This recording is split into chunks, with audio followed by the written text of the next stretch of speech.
আসসালামু আলাইকুম। রিফা রান্নার রেসিপিতে চলে এসেছি আরেকটি নতুন ভিডিও নিয়ে। আশা করছি আমার আজকের রেসিপি আপনাদের কাছে খুবই ভালো লাগবে। আর দেখে সবশেষে একটি লাইক দিয়ে শেয়ার করে দিবেন। আর আপনার মতামত অবশ্যই কমেন্টে লিখে জানাবেন।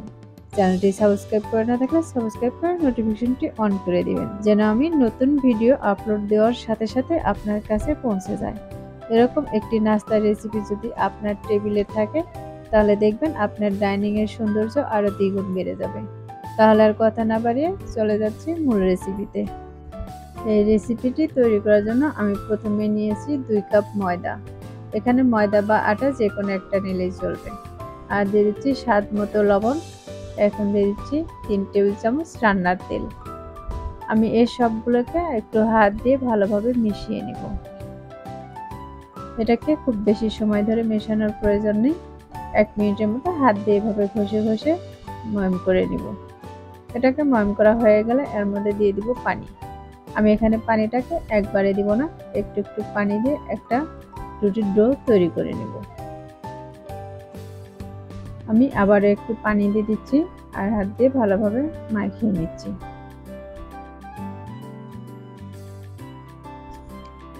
এখানে আমি রুটির একটা ডো তৈরি করে নেব।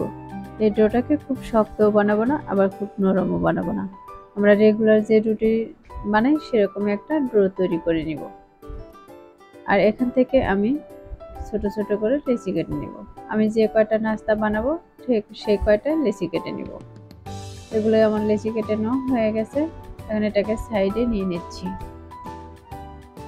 সামান্য একটু আটা নিয়ে নিচ্ছি আর এখানে একটা লেচি নিয়ে আমি হাত দিয়ে সমান করে নিচ্ছি। আমি এভাবে সমান করে নিয়ে একটু গোল করে নিব। এগুলো গোল করে নেওয়া হয়ে গেলে এরপর আটা দিয়ে আমি একটু হাত দিয়ে চেপে দিব। দেখতে পাচ্ছেন আমি হাত দিয়ে একটু চেপে বড় করে, আর একটি রুটি বেলনা দিয়ে আমি একটা রুটি বানিয়ে নিব। এই রুটিটাকে খুব পাতলাও বানাবো না, আবার খুব মোটাও বানাবো না।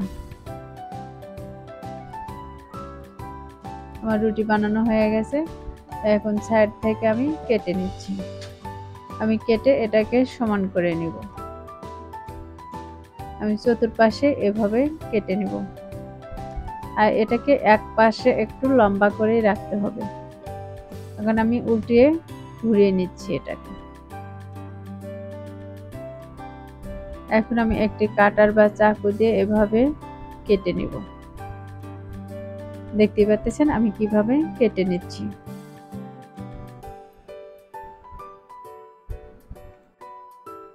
এই লেয়ারগুলোকে আমি একটু চিকন করে কেটে নিব।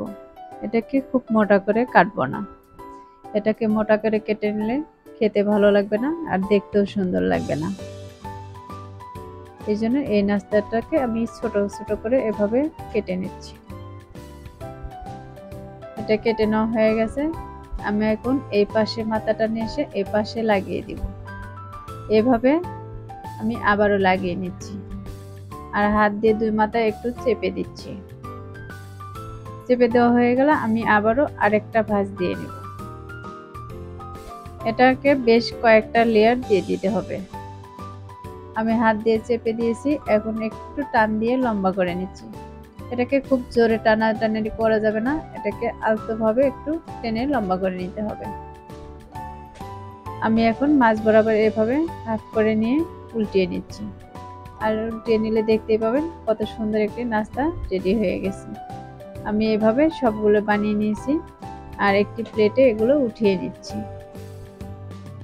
এই নাস্তাটা দেখতে কিন্তু খুবই সুন্দর লাগতেছে আর খেতেও কিন্তু অনেক ভালো লাগবে।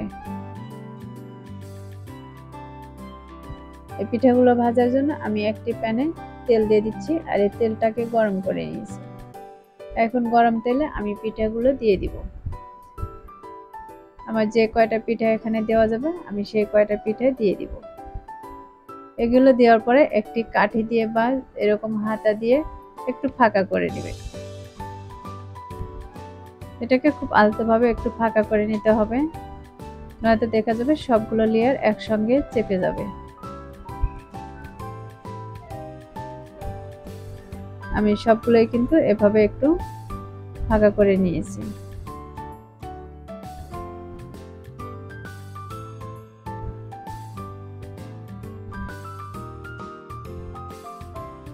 এখন এগুলো এক পাশে একটু লাল হয়ে আসলে এগুলোকে উল্টিয়ে নিব। আমি এটাকে দুপাশে সুন্দর একটি কালার করে ভেজে নেব। আমি এগুলোকে আবারও উল্টিয়ে নিচ্ছি। এভাবে বেশ কয়েকবার এগুলোকে উল্টিয়ে নিতে হবে। উল্টানোর পরে দেখবেন সুন্দর একটি কালার চলে এসেছে। এরকম গোল্ডেন কালার চলে আসলে আমি এই পিঠাগুলো উঠিয়ে নিব। এগুলোকে তেল ঝরিয়ে উঠিয়ে নিচ্ছি। আমি একইভাবে বাকি পিঠাগুলোও ভেজে নেব।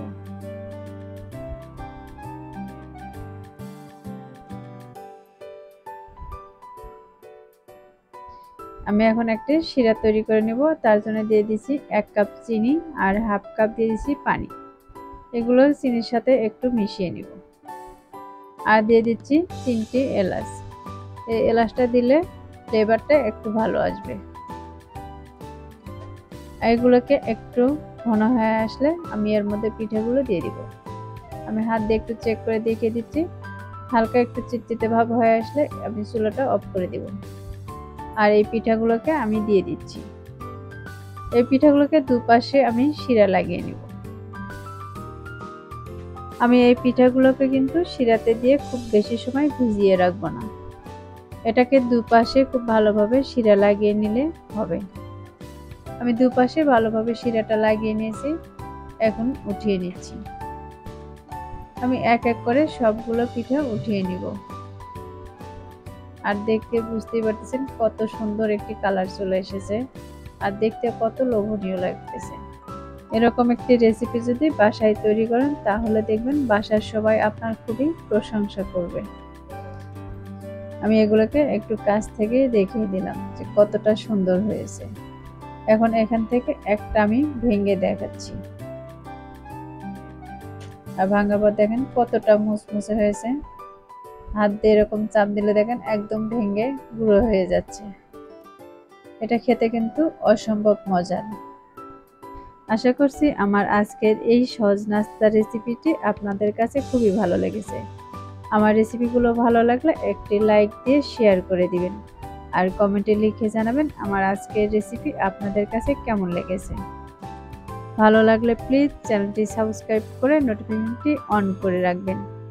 সেই সাথে পরবর্তী রেসিপি দেখার আমন্ত্রণ জানিয়ে বিদায় নিচ্ছি। সবাই ভালো থাকবেন, সুস্থ থাকবেন। আল্লাহ হাফেজ।